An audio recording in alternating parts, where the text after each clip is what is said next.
안녕하세요. 하나님의 말씀을 배달합니다. 요교교회 박윤성 목사입니다. 오늘 공동체 성경 읽기 본문은 사무엘상 14장에서 15장까지의 말씀인데요. 그 중에서 15장 8절에서 12절까지 봉독하고 함께 묵상하도록 하겠습니다. 아말렉 사람의 왕 아각을 사로잡고 칼날로 그의 모든 백성을 진멸하였으되 사울과 백성이 아각과 그의 양과 소의 가장 좋은 것 또는 기름진 것과 어린 양과 모든 좋은 것을 남기고 진멸하기를 즐겨 아니하고 가치 없고 하찮은 것은 진멸하니라.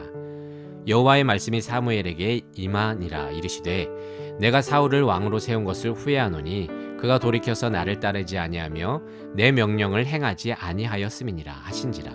사무엘이 근심하여 온 밤을 여호와께 부르짖으니라.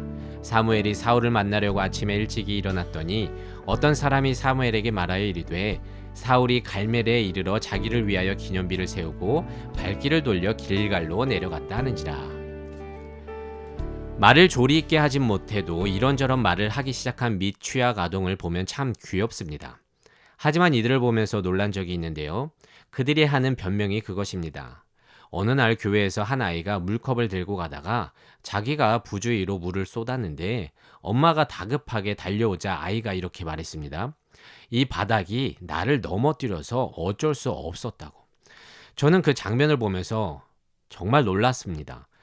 야, 우린 태생부터가 변명을 대는 죄인이구나 하고 한탄했다는 것이죠. 그도 그럴 것이 이런 장면은 우리네 신앙에서도 쉽게 볼 수가 있습니다. 우린 분명 하나님이 명하신 것들을 대놓고 무시하지는 않습니다. 아마 이 아침부터 큐티 묵상을 하는 자들이라면 주의 말씀을 거의 다 준수하고 있을 것인데요. 하지만 제가 거의 다라고 표현한 것처럼 사소해 보이는 몇 가지는 내 뜻대로 합니다. 그리고 내 뜻대로 하는 것에 대해서 지적당할 것을 대비해 우리에게는 제법 괜찮은 변명들을 만들어 놓습니다. 심지어 그 변명들은 경건하기까지 합니다. 그렇게 우린 대놓고 주님께 반항하지는 않습니다. 단지 미세하게 말씀을 깎아먹는 순종을 한다는 것이죠. 그래서 조금 말장난 같지만 주의 말씀에 대한 우리의 신앙은 이렇게 표현할 수가 있습니다.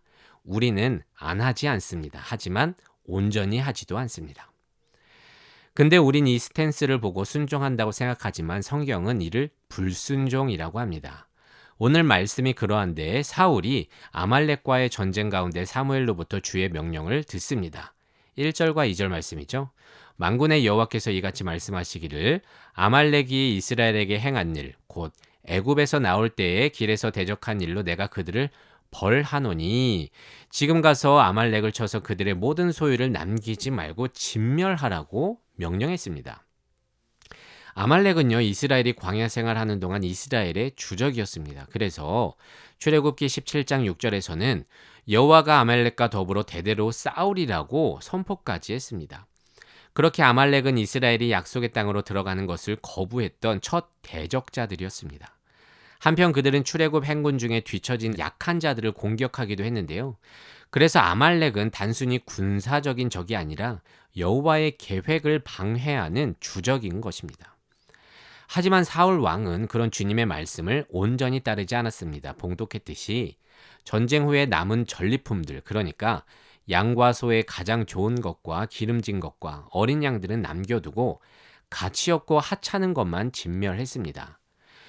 그렇게 순종은 하긴 했습니다. 하지만 온전히 하지 않았습니다. 근데 하나님은 이를 보고 그를 왕으로 세운 것을 후회한다고 말씀하시며 사울을 거절하셨습니다. 하지만 이 부분이 조금 의아한데요. 사무엘이 말하기를 하나님은 거짓이나 변개함이 없다고 했고 바울도 로마서에서 하나님은 후회가 없으시다고 했는데 어떻게 주님이 후회했냐는 것입니다. 그런데 이런 류의 내용은 간단히 풀 수 있습니다. 성경은 이 상황이 얼마나 심각한 일인지 사람의 입장에서 이해하기 쉽도록 하나님의 감정을 표현한 것입니다. 그만큼 하나님은 사울에 대해서 아쉬워했고 그의 일에 실망했다는 뜻입니다. 정리해보자면 사울은 남들이 보기엔 큰 문제가 없어 보입니다. 그는 결코 다짜고짜 하나님을 거절한 게 아니기 때문입니다. 아니, 심지어 지키려고 한 것처럼 보입니다. 그렇지만 미묘하게 순종을 손질하여 자신의 유익을 위한 모습으로 만들었습니다. 그렇게 사울은 계산했고 하나님은 염려하셨습니다. 그리고 이게 지금을 살아가는 믿는 우리네 모습 아니겠습니까? 우리 역시 하나님의 말씀을 대놓고 거절하지 않습니다. 심지어 열심히 따르고자 합니다. 하지만 내가 하고 싶은 일에 대해서는 미묘하게 순종합니다.